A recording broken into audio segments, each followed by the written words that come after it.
नमस्कार शेतकरी दादा. नमस्कार नमस्कार. नाव सांगा आपलं. गुलाब मुंजाजी साळवे, राहणार रांजोना, तालुका वसमत, जिल्हा हिंगोली. मोबाईल नंबर सांगा. 88 30 89 41 38. बरं बरं. काय झालं होतं हळदीला? आपल्या हळदीला असा एक करपा पडला होता. हां हां करप्यासाठी औषध आणलं होतं हे. हां हां. हम्म. किती दिवसापूर्वी फवारले एक्स्ट्रीम आणि पीक शक्ती? याला 8 दिवस झाली पहा. उद्याच्याला 8 दिवस, रविवार उद्याच्याला 8 दिवस होतात. मागच्या रविवारी फवारले. मागच्या रविवारी फवारलेला आहे समजा. बरं बरं. हा. आता आता शेतकरी नंबर 1 आलेला आहे याचा. काय काय वेगळे पण वाटलं?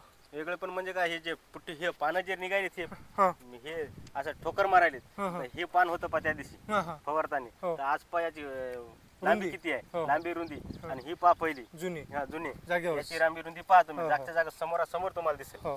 आणि कलर कलर आहे लय नंबर 1 क्वालिटी, हिरवीगार आहे पुन्हा. पुन्हा म्हणजे पिवळेपणा दूर जाऊन पूर्णतः हिरवेपणा आला. हो. आणि करप्या करप्या चकच स्टॉपच झालाय. जाग्यावर. हो. म्हणजे पहिल्यांदा तुम्ही गेल्या वर्षी किती फवारण्या करायचे? गेल्या वर्षी कमी जास्त 4 ते 5 फवारण्या व्हायच्या हम्म, हम्म. करप्यासाठी. हम्म, हम्म. मग कंट्रोल का होईना गेले. हम्म, हम्म. आमदार तुम्हाला सांगतो, एकदाच फवारणी घेतलेली आहे हम्म, हम्म. तरी हे कंट्रोल चेक झालेलं आहे करपा. शेतकरी बंधूंनो, प्लॉट आता हे जगप्रसिद्ध मुरक्या सेठ यांचं साई ॲग्रो आपलं वसमत परभणी रोडवरलं त्यांच्या समोर प्लॉट आहे. म्हणजे काही खोटं वगैरे नाही, काही नाही. काही नाही. एकदम जबरदस्त असे रिझल्ट आहेत. आता पाणी नसल्यामुळं भेगा पडल्यात, त्यांच्या 1-2 दिवसात ड्रिप सुरू होईल. त्यामुळं तुम्हाला असं हळद अशी तेज आणि मोठीपणानं दिसणार नाही.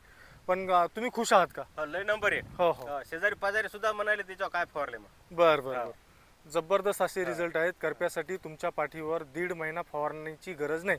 बरोबर आहे. म्हणजे ज्या तुमच्या 3-3, 4-4 फवारण्या करावं लागायच्या त्या एकाच फवारणी. एका फवारणीत आता हे रांजोना, हायतनगर सर्कल या सर्कलमधल्या शेतकऱ्यांनी फवारायला पाहिजे का? हो 100% फवारायला पाहिजे. कशामुळं? हो, हे करप्यासाठी. बरं बरं. करपा आणि क्वालिटी पिवळं. पुन्हा नंबर 1 आली. पाणी पाणी रुंद पुन्हा फिट. रुंदी जास्त मारायले. हां हां. हा. बरं बरं बरं. चालतं. आता हा हायतनगर पाठी स्टॉप आहे शेतकरी बंधूंनो. आणि हे मुरक्या सेठ यांची इथं म्हणजे जवळपास तालुक्याची सर्वच हळद खरेदी केल्या जाते. हो. चालतं. धन्यवाद दादा. नमस्कार.